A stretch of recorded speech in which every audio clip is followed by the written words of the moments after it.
Okay हम कर Assalamu alaikum. I'm your host Rumaisa Tanveer, student of psychology at GC and as a host member Human Aid Organization Sandbox. आज हमारे topic जो है trauma series का episode number 3 है और उसका टॉपिक है बॉडी रिक्लेमेशन। और हमारे साथ हमारे गेस्ट डॉक्टर सोबिया इकराम मौजूद हैं, senior lecturer at Riphah international university and Islamabad, working as a national trainer at United Nations Office on Drugs and Crimes, and member of American Psychological Association. Assalamu alaikum, ma'am.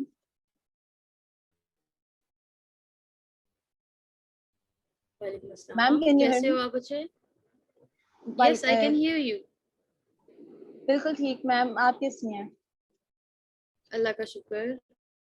So ma'am, हमारा ये third episode है हमारी series का और आज का जैसे हमारा टॉपिक है बॉडी रिक्लेमेशन, तो थोड़ा सा अगर आप जनरल पब्लिक के लिए बता दें कि बॉडी रिक्लेमेशन से मुराद क्या है। वेल, बॉडी रिक्लेमेशन से मुराद जो है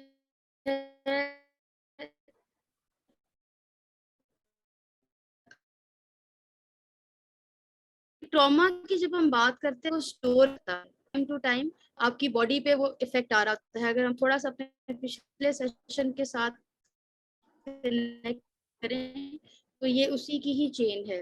सो जब बॉडी के अंदर मेमोरी स्टोर हो रही है आपके सेल्स के अंदर, तो जाहिर है फिर आप अगर माइंड से निकाल रहे हैं और बॉडी से मेमोरी नहीं निकल रही या बॉडी को उस तरह से मैनेज नहीं किया जा रहा, सो उसका कोई फायदा ही नहीं है। ठीक है, रिक्लेमेशन का मतलब ये नहीं है कि आपको एक्सरसाइजेस मिल जाएंगी या आप बस पता नहीं कोई मैजिक कर लेंगे।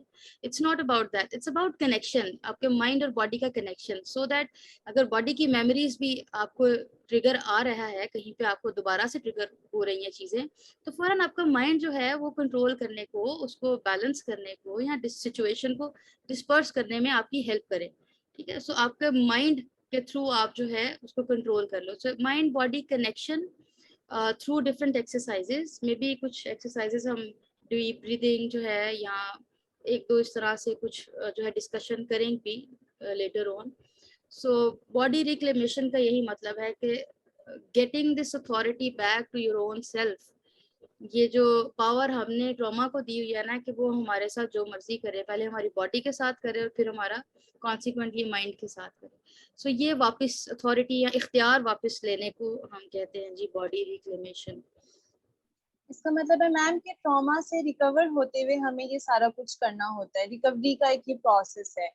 तो मैम इसके स्टेप्स, जी, तो मैम इसके स्टेप्स कौन कौन से होंगे कि हम कैसे अपनी बॉडी और माइंड को, जी स्टेप्स, सबसे पहला जो टारगेट है हमारा for this journey of recovery, और रिमेम्बर दैट जो रिकवरी की जर्नी है ना, वो किसी भी मर्ज की हम बात करें तो आइडियल नहीं है, बड़ी कोई एक्साइटमेंट वाली नहीं है, खुशी वाली नहीं है, ये पेनफुल है, थोड़ा सा तकलीफ आती है। और इस पे मैं अक्सर ही कहती हूँ कि हमने बीमारी के साथ एक वक्त गुजारा होता है, किसी भी बीमारी के साथ जितना भी नफ्सियाती मसाइल है, जब वक्त गुजार लेते हैं ना तो फिर हमें उसकी कहीं ना कहीं आदत भी हो जाती है। और जब आदत हो जाती है ना तो वो आदत फिर छोड़नी थोड़ी मुश्किल होती है, चैलेंजिंग होती है। उसके लिए बिहेवियरल चेंजेस भी चाहिए, उसके लिए साइकोलॉजिकल चेंजेस भी चाहिए, उसके लिए इन्वायरमेंटल चेंजेस भी चाहिए। मैं एक छोटी सी एग्जांपल दूंगी कि एक दफा बाजू टूटी थी मेरी, सो मुझे वो प्लास्टर लग गया। सो उस प्लास्टर की वजह से फॉर अ मंथ एंड 2 वो प्लास्टर लगा रहा, तो जब खत्म हुआ तो मेरे लिए मुश्किल था राइटिंग करनी, इसलिए नहीं कि मुझे आता नहीं था, इसलिए कि मैं यूज टू नहीं रही, आदत हो गई मुझे अपने बाजू को ऐसे ही रखने की। तो ये बीमारियां जो हमारी जिंदगी का एक मेजर चंक हमसे छीन लेती हैं, जब वो हमारे साथ सालों साल चलती हैं, क्योंकि पाकिस्तान में तो हम अर्ली बीमारी को पकड़ते ही नहीं है ना, हम प्रिवेंशन पे तो जाते ही नहीं है, हम इंटरवेंशन भी अर्ली स्टेजेस पे तो पकड़ते ही नहीं है। हम जब चीजें बहुत बिगड़ जाती हैं, कोई चीज काम नहीं करती, तो फिर हमें याद आता है कि नहीं नहीं इलाज भी करवाना है, तो हम थर्ड स्टेज को इलाज के लिए इलाज के काबिल समझते हैं। तो इसकी वजह से प्रॉब्लम्स आती हैं लाइफ में, और वो स्टेजेस जो है ना वो मेंटेन करना जरूरी है। सो पहली स्टेज क्या है कि बीमारी को समझना, दैट्स मोर इम्पोर्टेंट। हमारे जो सेशंस हैं, सीरीज है, ये भी थोड़ा इसी एक पूरा जिस तरह एक सेशन स्ट्रक्चर होता है ना, उसी ऑर्डर में है। Introduction to trauma, and then relating with that trauma based on those physical symptoms, psychological symptoms की अभी हमारा psychological वाला चंक भी बाय द वे रहता है, so write it down, maybe हम उसको later जो है डिस्कस कर लें। psychological symptoms and then we move to the management part, ठीक है। so इसी तरह ही जब हमारे पास क्लाइंट आता है तो सबसे पहले तो हम उसकी साइको एजुकेशन करते हैं। ट्रॉमा की साइको एजुकेशन थोड़ी सी मुख्तलिफ है other comparing to other disorders. क्यों? क्योंकि ट्रॉमा बड़ी कस्टमाइज्ड सी चीज है। अगर हम ऐसे क्लाइंट को ये कहें ना, नहीं नहीं सभी के साथ ही ऐसा होता है, तो वो शायद ऑफेंड हो जाएगा। तो हमें उसको थोड़ा सा डिफरेंट तरीके से साइको एजुकेट करना पड़ता है, जिसमें पहली साइको एजुकेशन में आ गया जी कि आपके साथ जिंदगी में कोई हादसा हुआ, हाँ जी हुआ। ये उसके बाद आपको सोचें आती हैं, फ्लैशबैक्स आते हैं, बॉडीली रिस्पॉन्सेज ऐसे, हाँ जी ऐसे है, और मेरी नींद भी डिस्टर्ब हुई हुई है, सारी डिटेल उनसे उनको बताना है कि ये ट्रॉमा की अलामात हैं और इसके बाद जो है ये सिम्टम्स आपके अंदर जो आ रही हैं, we can work through them, but आपको पहले एक्सेप्ट करना होगा। सो एक्सेप्टेंस, इसको अगर हम स्टेजेस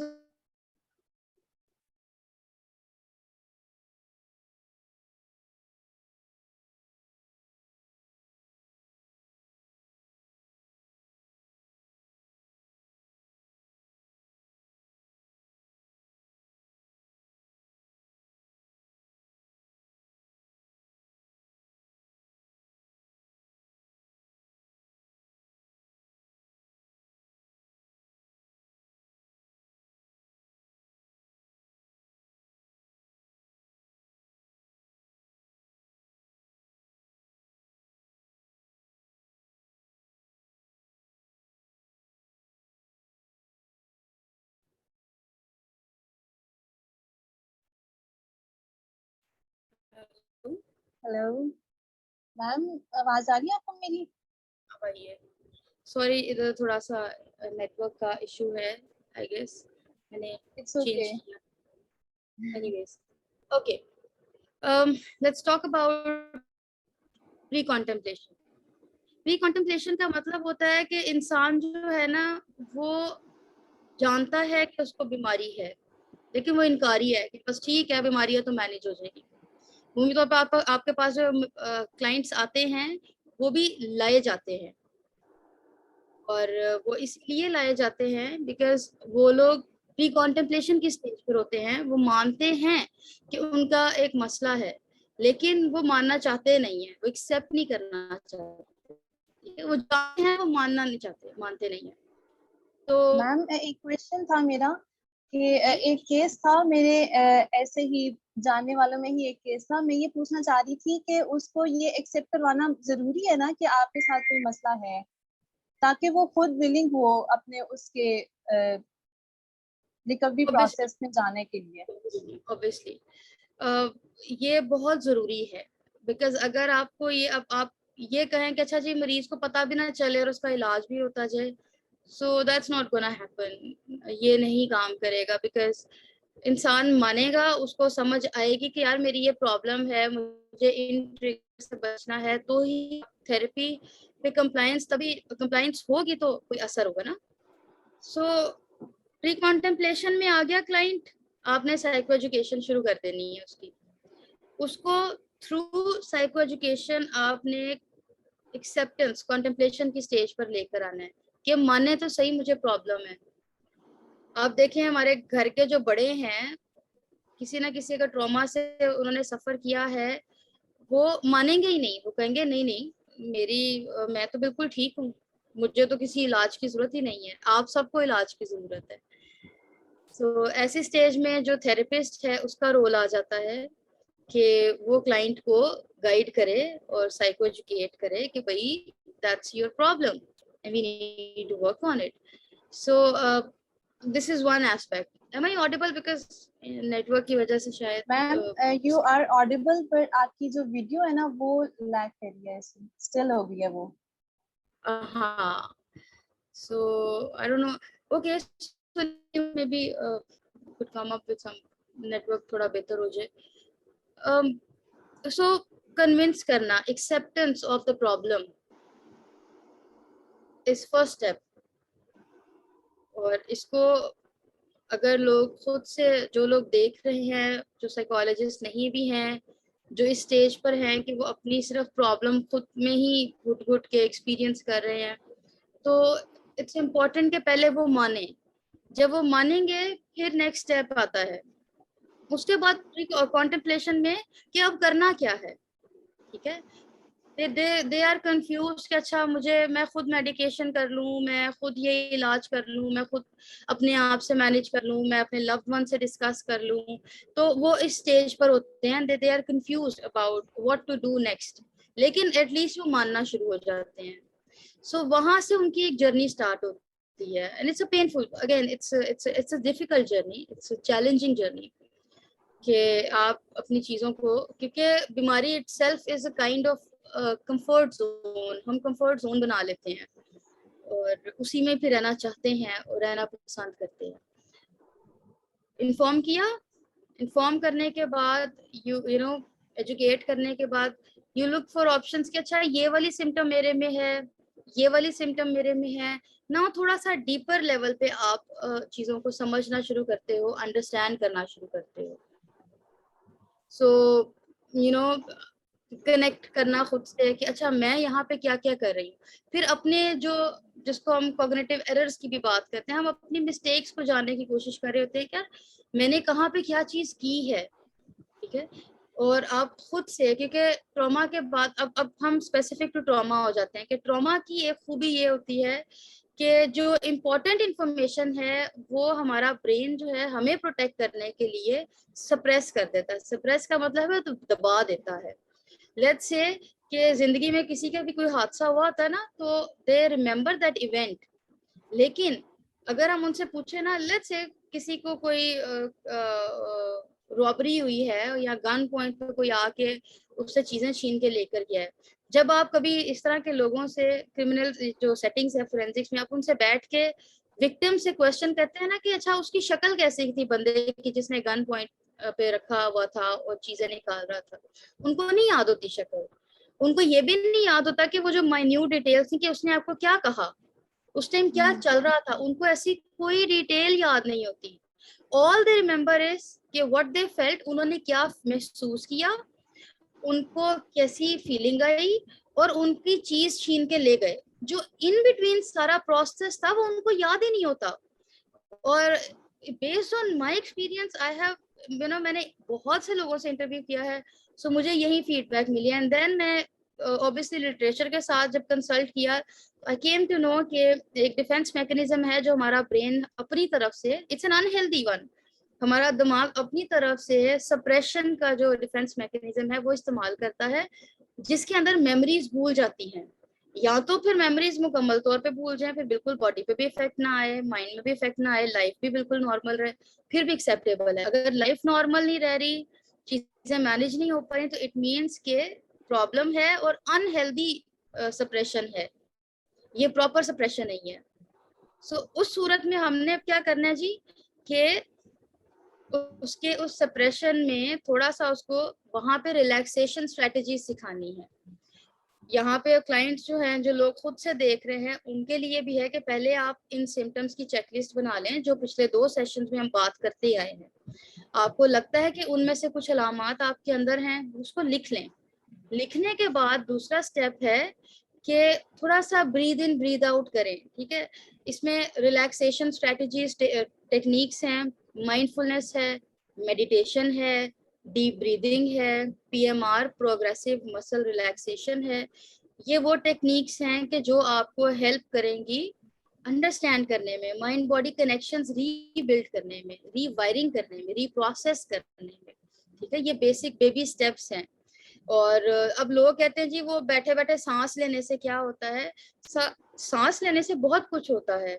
और दुनिया में सबसे ज्यादा जो मैनेजमेंट पे जब किताबें लिखी जाती हैं तो ब्रीदिंग के ऊपर बड़ी बड़ी किताबें लिखी गई हैं.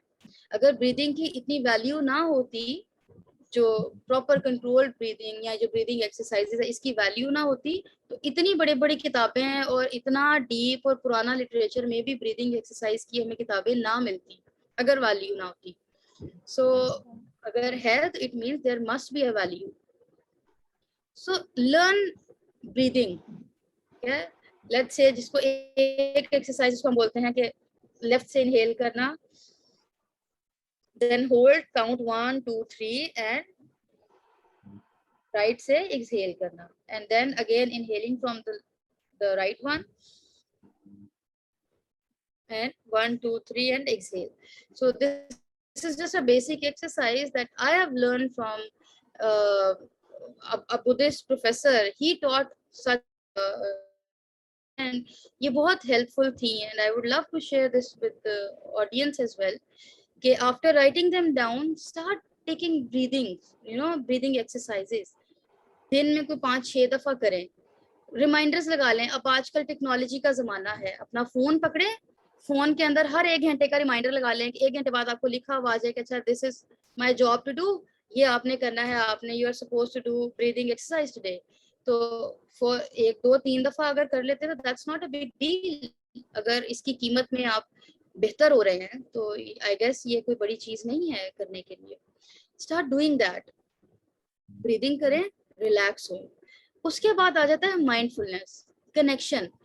यहाँ पे एक चीज जो मैंने उस प्रोफेसर से सीखी, और आई ऑलवेज गिव क्रेडिट, जिससे भी मैं कुछ सीखती हूँ I would love to give credit to them, and he taught me कि माइंडफुलनेस की एक टाइप ऐसी है कि आप अगर बैठे हैं, आप अपने हैंड मूवमेंट्स कर रहे हैं, आपकी बॉडी के जेस्चर्स हैं, अब मैं लेट्स से कि I am moving my hand like this, जब भी हम करें तो आप ये माइंड में लाएं कि आपकी वीडियो हमें नजर नहीं आ रही तो हमें पता नहीं है कि आप कौन सा जेस्चर कर रहे हैं हाथ से.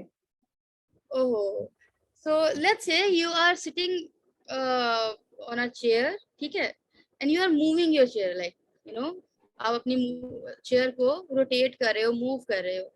सो ही टॉट अस के आपने अपनी चेयर रोटेट करनी है, करें, ठीक है, लेकिन जब करें तो इस तरह करें कि आप अपनी मर्जी कर रही हैं, आपका ब्रेन आपसे नहीं करवा रहा. इट्स अ वेरी टेक्निकल सी छोटी सी एक्सरसाइज है, और even if you are doing it right now because even I can't see you network की वजह से, लेकिन अगर आप मूव कर रहे हो या अपना पेन जो आपने हाथ में पकड़ा है उसको आप हिला रहे हो, डू दैट बट माइंडफुली, ये सोच के कि मैं इसको अपनी मर्जी से हिला रही हूँ, मेरा कंट्रोल मेरी बॉडी के ऊपर है, मेरी बॉडी का कंट्रोल मेरे ऊपर, हिल रही हूँ और मैं पेन हिला रही हूँ और मैं उसको टिक कर रही हूँ, ठीक है. सो दैट्स कॉल्ड माइंडफुलनेस की एक फॉर्म है, and I prefer this because ये वो फॉर्म है कि जिसमें आप अपना कंट्रोल अपनी बॉडी से वापस खुद अपने माइंड को दे रहे हो. So that would be a kind of thing कि जिससे you would be able to take back that control, और जब कंट्रोल आपके हाथ में आ जाएगा तो आधा ट्रॉमा तो आपका वहीं पे रिलीज हो जाएगा, क्योंकि ट्रॉमा में जो एक की पॉइंट है वो ये है हेल्पलेसनेस. किसी लव्ड वन की डेथ है, आप हेल्प नहीं कर सके, आपका इख्तियार नहीं था. कोई चोरी हुई है आपके साथ, आपका इख्तियार नहीं था प्रोटेक्ट करने का. किसी के साथ कोई अब्यूज हुआ है तो आप हेल्पलेस थे, आपका इख्तियार नहीं था अपने आप को बचाने का. आपने कोई ट्रॉमा विटनेस किया है, आपने कोई सैलाब देखा है, लोगों को मरते हुए देखा है, ज़लज़ले में बिल्डिंग्स को गिरते हुए देखा है, आप हेल्प नहीं कर सके, आपका इख्तियार नहीं था, ठीक है. So one core thing about trauma is helplessness. I don't no Urdu में इसको हेल्पलेसनेस को क्या कहते हैं, अगर मैसा आप इसको एक्सप्लेन कर सको. I have no idea. तो ताकि मददगार इसकी तो लिटरल ट्रांसलेशन होती है ये, जिसमें आप बेयारो मददगार. एग्जैक्टली अपने आप को उस स्टेज पर महसूस करना जहाँ पे आप ना खुद की मदद कर सके, ना किसी की मदद कर सके, ना कोई आपकी मदद कर सका, ठीक है. और आप उस टाइम पे बिल्कुल विक्टिम थे. इट्स लाइक आपके हाथ में कुछ नहीं होता और आप देखते हुए भी आप कुछ कर नहीं पा रहे होते उस देखते हुए सिचुएशन को लेके। जब बाज़-औक़ात लोग हमारे पास आते हैं, they are like I feel like मेरे हाथ बंधे हुए हैं, मैं कुछ भी नहीं कर पाता। ये ट्रॉमा में मेरे साथ हुआ था और मैं आज तक मुझे यही फील होता है। कभी-कभी जब मुझे फ्लैशबैक्स आते हैं, मेरी बॉडी नम हो जाती है, सुन्न हो जाता है, मैं माउफ हो जाता हूँ, ठीक है? सो उसका यही मतलब होता है, हेल्पलेसनेस का ये मतलब होता है। सो हेल्पलेसनेस इज कोर थिंग। तो जब आप हर चीज अपनी बॉडी की अपनी मर्जी से करना शुरू हो जाएंगे और होल्ड ना करें, कभी भी ये ना करें कि फलां चीज, अच्छा तुम टांग बहुत ज्यादा हिला रही हो, स्टॉप करो, ना हिलाओ, हिलाएं, कभी भी मना ना करें हिलाने से, बट ये कहें कि आप टांग हिला रहे हैं, बस शऊरी तौर पे हिलाएं, इसके अंदर खूबसूरती लेकर आए, इसको अपनी मर्जी से मूव करें। ये ना हो कि आपकी टांग बस मूव हो रही है और आपको पता ही नहीं है कि आपका सर किधर है, आपका पाँव किधर है। ऐसा नहीं करना, you know, mind body connections यहाँ से बिल्ड होना शुरू होंगे। So this is one exercise. जी Rumaiza, you have any question? No, please continue. Okay, sorry. Yes, ma'am, continue please. Okay, so ये एक एक्सरसाइज है एंड आई थिंक अगर हम ये दो भी करना शुरू हो जाए ना, तो आप खुद से अपने अंदर चेंजिंग देखेंगे, that could have an impact. और हाँ, ये है कि अगर आप इन एक्सरसाइजेस में किसी थेरेपिस्ट की हेल्प लेते हैं, ट्रॉमा थेरेपिस्ट की या किसी साइकोलॉजिस्ट की, तो वो आपको सुपरविजन में करा देंगे, ठीक है? सुपरविजन में ये होता है कि you have a mentor, you have a therapist, you have a facilitator with you. तो वो आप एक कनेक्शन, अपनी फीलिंग्स, चीजें शेयर करते हैं। इसीलिए कहा जाता है कि साइकोलॉजिस्ट से राब्ता करें, they are able to help you, they would love to help you. But जिस तरह लोग अकेले में सफर कर रहे होते हैं और नहीं जाना चाहते, सो दे कैन ट्राई दैट। सो मैंने एक्सरसाइजेस भी बता दी हैं। अब भी अगर लोग अपनी हेल्प करना चाहते हैं, they can utilize this techniques, क्योंकि ये ट्राइड एंड टेस्टेड वंस हैं। एंड ये है आपकी, कह लें कि आप कॉन्टेम्पलेशन की बेस तक, यू नो, इस स्टेज तक यू एक्सपीरियंस सच थिंग्स। उसमें फिर क्या है कि यू स्टार्ट टेकिंग कंट्रोल, ठीक है? ये एक बेसिक लेवल है। And then comes a third step which is action stage, जिसमें कि आप इंटेंशनली, माइंडफुली जब आप रियलाइज कर लेते हैं, आपको इन टेक्निक से फर्क पड़ना शुरू हो जाता है थोड़ा बहुत, फिर आप कॉन्शियसली एक एफर्ट पुट करते हैं कि नहीं यार, अब मुझे समझ आ गई है, मुझे इन चीजों से फर्क पड़ा, इट मीन्स कि मुझे फर्क मजीद पड़ सकता है, मैं एक हेल्दी लाइफ गुजार सकती हूँ या गुजार सकता हूँ, तो मुझे तो थेरेपी की जरूरत है। And then they get you know into the therapy. फिर आप थेरेपी के अंदर जाएं, आप थेरेपी एक्सपीरियंस करें। और अगर थेरेपी एक्सपीरियंस नहीं करनी तो सेल्फ हेल्प बुक्स मिल जाती हैं, टेक्निक्स मिल जाती हैं। मे बी हम I don't want to make के एक ही सेशन में बहुत सारी चीजें डिस्कस करते हैं और उसके बाद लोगों को एक भी समझ ना आए। सो इधर तक ही रुकते हैं। 2 स्टेजेस हमने कवर की। 2 स्टेजेस में हमने चीजें क्या की, एक तो हमने अपने आप को एजुकेट किया, acceptance, and then basic exercises, जिससे कि आप अपना माइंड बॉडी कनेक्शन को दोबारा से रीवायरिंग के प्रोसेस में डाल सकते हैं। आई एम नॉट सेइंग कि आप कंट्रोल कर सकते हैं, बट एक प्रोसेस, जर्नी में तो चल गए ना, एक रास्ता आपने नाप लिया, एक रास्ते पे चलना शुरू कर दिया, तो ये कर सकते हैं। सो अगर लोग इसको भी फॉलो करें तो it will help them. I guess I should stick with this. और अब नेक्स्ट आप कुछ क्वेश्चन आंसर कर लो और इसको यहीं पे होल्ड करके नेक्स्ट स्टेज और नेक्स्ट स्टेप जो है, थेरेपी क्या है, टेक्निक्स क्या है, वो हम नेक्स्ट सेशन में करेंगे, ताकि इतना चीज जो है वो पहले कन्वे हो, लोग उसको एब्जॉर्ब कर सकें, and then we can move to the next step. Okay ma'am, sure. तो मैम मेरा क्वेश्चन ये था कि आपने जैसे ऑब्जर्व किया, जब ट्रॉमा पेशेंट्स अपने रिकवरी के उसमें आते हैं, तो उनसे जो स्पेसिफिक कोई होता है बिहेवियर या कोई जनरल थिंग्स जो हम उनसे एक्सपेक्ट कर सकते हैं उस जर्नी के दौरान, कि वो कैसे बिहेव करते हैं उसके। पहली चीज, अगर थेरेपी इफेक्टिव है और थेरेपी असरअंदाज है क्लाइंट के ऊपर, तो वो पहली चीज ये करेगा कि उसके छुट्टियां ज्यादा होनी शुरू हो जाएंगी थेरेपी से, वो अवॉइड करना शुरू हो जाएगा। क्यों? क्योंकि वो जो मैंने पहले सबसे पहली बात की थी ना, कि किसी भी चीज को, बीमारी या जाहिर है वो कई सालों की है, हमने उसको पाला है अपने अंदर, तो जब वो हमसे निकल रही होती है ना, तो हमें अपने अंदर एक खला महसूस होता है। ये बात, ये क्लाइंट्स के वर्बेटिम्स हैं जो मैं यूज कर रही हूँ। मैं अपना जितना भी एक्सपीरियंस है, I am trying my best to share with you all, कि अक्सर लोग आगे कहते हैं कि अब ना खालीपन महसूस होना शुरू हो गया है और ऐसे लगता है कि वो बीमारी दोबारा ना आ जाए, यानी अब वो राइट लेफ्ट हो रहे हैं, अब वो डायरेक्शन में नहीं चलेंगे, वो उस डायरेक्शन के अलावा हर जगह चलेंगे सिवाय उस डायरेक्शन के। सो अपॉइंटमेंट्स मिस करेंगे, या उनको थेरेपिस्ट की बातें अब अजीब लगेंगी कि यार ये इस चीज से तो मैं थेरेपिस्ट की एग्री नहीं करता। थेरेपी में भी आप फील कर रहे होंगे कि थोड़ा सा वो डिनाइल में जा रहा है आपकी चीजों पे। वहां पे फिर आप क्लाइंट को पहले ही एजुकेट करेंगे कि देखें, थेरेपी के दौरान एक ऐसी स्टेज है जहाँ पे आपको लगे कि अब बस हो गई है, थेरेपी हेल्प नहीं कर रही, मुझे नहीं जाना चाहिए। आपको इस तरह की सोचें आएंगी, ठीक है। जब वो सोचें आना शुरू हो जाए तो समझ जाइए कि थेरेपी अब अपना काम शुरू कर रही है, अब आप रिकवरी की जर्नी पे चल पड़े हैं। सो हौसले के साथ आते रहें, ठीक है। So that's very important, number 1। Number 2, changes आना शुरू होंगे तो क्लाइंट जो है वो एम्प्टी फील करेगा, शैलो फीलिंग रिपोर्ट करेगा। और नंबर 4 कि अगर उसके फैमिली उसको लेकर आ रही है तो वो फैमिली से भी थोड़ा बहस करेगा, और अवॉइडेंस, अब वो हेल्पलेसनेस जो है ना वो अवॉइडेंस में चेंज होना शुरू हो जाएगी। So remember that that's a sign of recovery, कि ये अब वो एक डाउन आया है, इससे फिर ऊपर जाएंगे। दैट्स रिकवरी कर्व जो होता है उसको कंसीडर करते हैं। सो और मैं ये जो ट्रॉमा पेशेंट्स के लिए जो उनका इन्वायरमेंट होता है, जिस माहौल में वो रह रही होती है, वो किस हद तक इम्पोर्टेंट होता है उनकी रिकवरी के लिए? बहुत जरूरी होता है। मुस्तकिल ट्रॉमा में जाएंगे तो वो CPTSD डेवलप करेंगे, it's like complex trauma develop कर लेंगे। सो वहां से निकलना जरूरी है, लेकिन बहुत सारी ऐसी सिचुएशंस हैं कि जब निकलना मुमकिन नहीं है।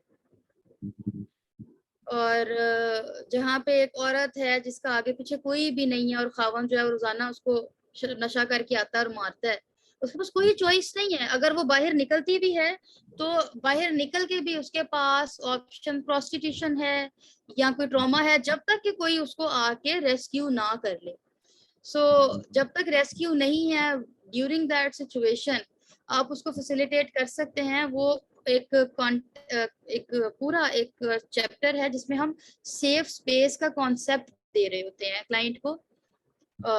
किस तरह से आप अपने आप को प्रोटेक्ट कर सकते हैं, किस तरह से सिचुएशन को अवॉइड कर सकते हैं। सो हम वहां पे उसको गाइड करते हैं। That requires another 20 to 15 to 20 minutes, and we are left with very short time. But you can write it down and maybe we can have a session on that. Okay, So, I noted it. Ma'am, last question बस कि क्या ये मुमकिन है, is there any chance कि जो एक person है उस ऑलरेडी रिकवर्ड हो गया, वो थेरेपी सेशन उसने ले लिया, सब कुछ कंप्लीट है, रिकवर्ड है वो अपने ट्रॉमा से, वो रिलैप्स कर जाए, वो दोबारा उसी का शिकार हो जाए? जब आपको फ्लू होता है, आप दवाई ले लेते हैं, आप ठीक हो जाते हैं, अगले साल दोबारा मौसम चेंज होता है, हो जाता है ना। कैसा हो जाता है? तो फिर हम नफसियाती बीमारियों को ऐसा क्यों कहते हैं कि बस ये एक आपने थेरेपी का मतलब वो क्या उसे बोलते हैं, वैक्सीनेशन नहीं है। Therapy is not a vaccination, therapy is a treatment. नहीं हुआ दोबारा शुरू, अगर फील हो रहा है तो आप दोबारा आ जाए। That's important. So ये जो मिथ है ना लोगों के अंदर के जी बस इंसान स्ट्रांग हो जाए, ऐसा नहीं है। आप इंसान को इंसान समझें और बीमारी को बीमारी समझें, ठीक है।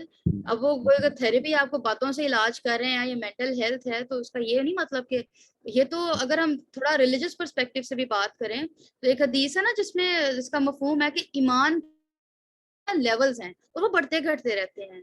कभी ईमान जो है उसका लेवल डाउन होता है, कभी ज्यादा होता है, कभी इंसान बहुत ज्यादा ईमान के ऐसे लेवल पर होता है कि वो बड़े बड़े डिसीजंस ले लेता है, कभी इतना डाउन होता है कि वो सिर्फ उठ के एक जानमाज पे खड़ा होना उसके लिए मुश्किल हो जाता है।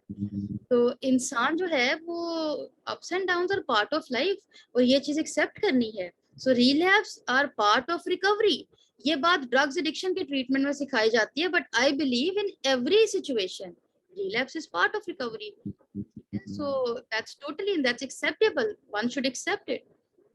And relapse के triggers हैं, हाँ हम relapse prevention पे काम करते हैं, और हो सकता है कि रिलैप्स उस नौयत का ना आए। फॉर एग्जांपल के पहले उसकी जिंदगी बिल्कुल बेकार थी जब उसको रिलैप्स आ गया या जब बीमारी थी, लेकिन रिलैप्स बाजू का लेस इंटेंसिटी के होते हैं। जिस तरह एक जलजला आता है बहुत सवेयर होता है, उसके बाद आफ्टर शॉक्स जो है ना वो छोटे छोटे होते हैं। तो रिलैप्सेस उस तरह से तो नहीं होंगे, वो पूरी बीमारी नए सिरे से आए, लेकिन माइनर सी उसकी फ्रीक्वेंसी या इंटेंसिटी में तो जरूर आते हैं।